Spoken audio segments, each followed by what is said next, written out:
Pro tip 21, transcend authenticity for actualization. Many of us have been inoculated with or a part of maybe groups, belief systems, families in which we were required or it was enforced that we had to appear a certain way, have a certain kind of appearance, or we had to adhere to a certain belief system or behavior code in order to be accepted and to belong.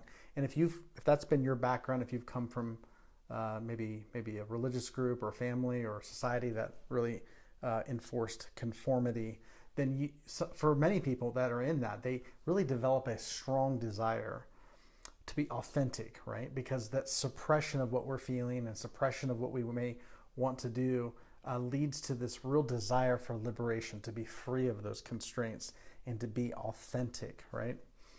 Now, authenticity is a really important stage in the in the trajectory or path for liberation. It's really important to be authentic.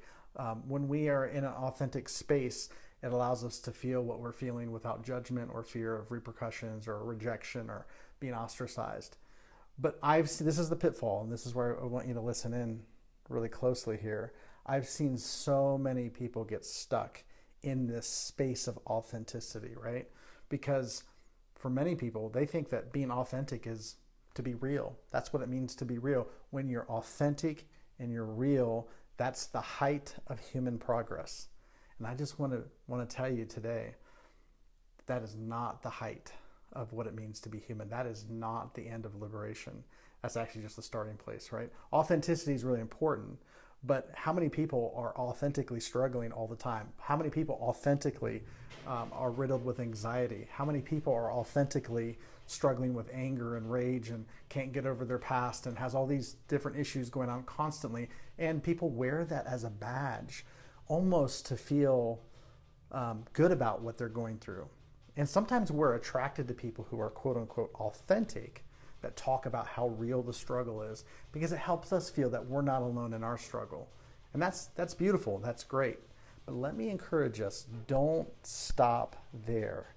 If you're here for liberation, the goal isn't to be authentic, it's actually to be actualized, right? We want to become actualized human beings, not just authentic, people who are authentically struggling all the time, people who are authentically angry all the time, authentically filled with anxiety all the time. No, we want to be actualized. What does it mean to be actualized? What it means is you have learned to go beyond your past. You've learned to stop living in your past. You've learned to take control of your body and your mind so that you can create the life that's in alignment with your divinely sourced desires.